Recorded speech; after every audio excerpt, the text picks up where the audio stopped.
Hi. Hey. Can you hear me okay? Yes. Okay. I normally don't write on these issues and topics. So I was just trying to write from kind of a neutral perspective. But it's called My Black Perspective. Okay. Woo. Silence. Silence that burns an ear in a misty steam of decaying hopes and wealthy tombstones. Aptitude ended prematurely, and undeveloped ideas filling the plots with latent riches no one will ever witness. Ignorance birthed out of fear's womb, crying the echoes of the past down through a long lineage of confinement, refined to a two-way street that sings its victims to sleep. Life devalued down to the value of a bullet, with a new bartering system, now exchanging the number of breaths for the number of shots. That two-way street saturated with blood down every block. Such a quarrel. Siblings struggling to latch on to the bosom of realizing that we're all brothers and sisters born to the same father of creation. Yet irrelevancy has numbed us down to a modern version of Cain and Abel. Apprehension has us all fighting from different spectrums, darkness and light, blind to sight, that what we battle is spiritual, not carnal. White flag overlooked in what looks like a useless law of what just may be an endless fight. What we fight, no badge can honor its law. It's neither position nor gender, and no crayon can scribble its color.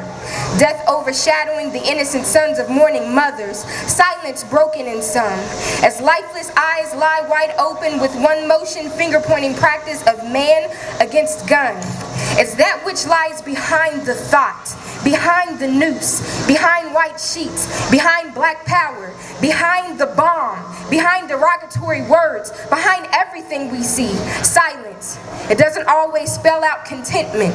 It doesn't always mean the quiet agree.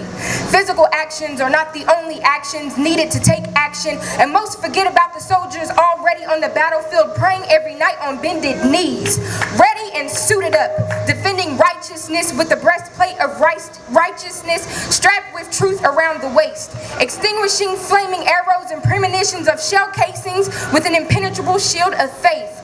Feet planted with readiness, sturdy upon peace, the helmet of salvation on their heads with the sword of the Spirit secured in place, and ready to be drawn to slash its enemy, speaking and communicating in words of spirit, confusing the one who just doesn't get it, he can't hear it, striking with every blow, injuring the culprit before the tragedy manifests. Family members of a broken home divided down the middle. We spend every day debating on matters of life to which lives matter in life when all sides at one time have pulled the trigger. Centuries later, haven't made much progress as most may think. Still diminishing our kings and queens to the little of things. The next to happily stand in line to be assigned and reply with few declines to the label, my nigga. Yes, there are exceptions, but only few have seemed to comprehend the lessons. A constant walking contradiction with little conviction stating, hands up, when many young men, as I speak, walk around having their pants still sag low, allowing their behinds to show no mercy for any ill image or perceived notion of such a stereotype, so many innocent fall victim.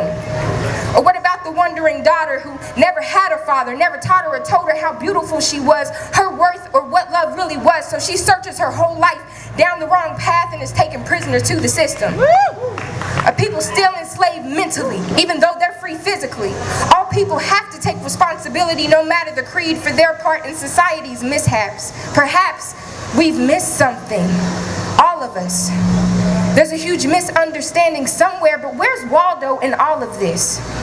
So many issues all around, but hardly any willing to hit the ground running with a solution to the improbable equation no one can figure out.